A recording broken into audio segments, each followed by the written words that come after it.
Hello, Joe. Let's read our question, and that is a common characteristic feature of a plant sieve tube cells and most of the mammalian erythrocytes is the absence of mitochondria, the presence of cell wall, the presence of hemoglobin, and the absence of nucleus.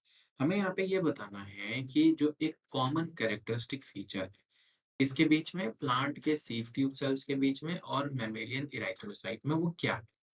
सो जो यहाँ पे 2 sales जिनके बारे में हम बात कर रहे हैं, एक तो हमारे पास है सीव ट्यूब सेल्स, पहला सेल तो ये हो गया और जो दूसरा सेल है वो है मैमेलियन इराइथ्रोसाइट। मैमेलियन इराइथ्रोसाइट्स का मतलब है कि हम बात कर रहे हैं हमारे आरबीसीज की, स्पेसिफिकली आरबीसीज की। सो ये 2 सेल्स के बारे में बात हुई। तो अभी सबसे इम्पोर्टेंट चीज़ या जो मेजर डिफरेंस है इन दोनों के बीच का वो ये है कि जो सीव ट्यूब सेल्स होते हैं वो प्लांट्स में प्रेजेंट होते हैं, वेयरएज़ जब मैमेलियन एराइथ्रोसाइट्स का मतलब है कि ये एनिमल्स में प्रेजेंट होंगे। तो अभी यहाँ पे जो हमारे पास ये सेकंड ऑप्शन है वो रॉन्ग हो जाएगा, प्रेजेंस ऑफ सेल वॉल, क्योंकि ये मैमेलियन के केस में तो हो ही नहीं सकता क्योंकि एनिमल में सेल वॉल होती नहीं। उसके बाद अगर हम हीमोग्लोबिन की बात करें तो इराइथ्रोसाइट्स का खास फीचर होता है हीमोग्लोबिन, क्योंकि आरबीसी में हीमोग्लोबिन का जो प्रेजेंस है वो ही ऑक्सीजन बाइंडिंग में हेल्प करता है। बट सीव ट्यूब सेल्स में तो ऐसा कोई रूल है नहीं।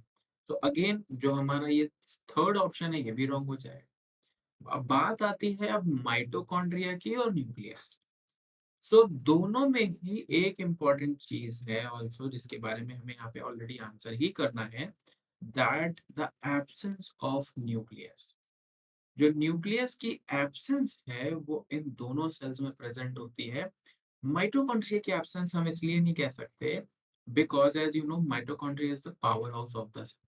तो एनर्जी की जरूरत तो माइटोकॉन्ड्रिया प्रूव करेगा। तो इसीलिए जो न्यूक्लियस होता है वो एब्सेंट होता है।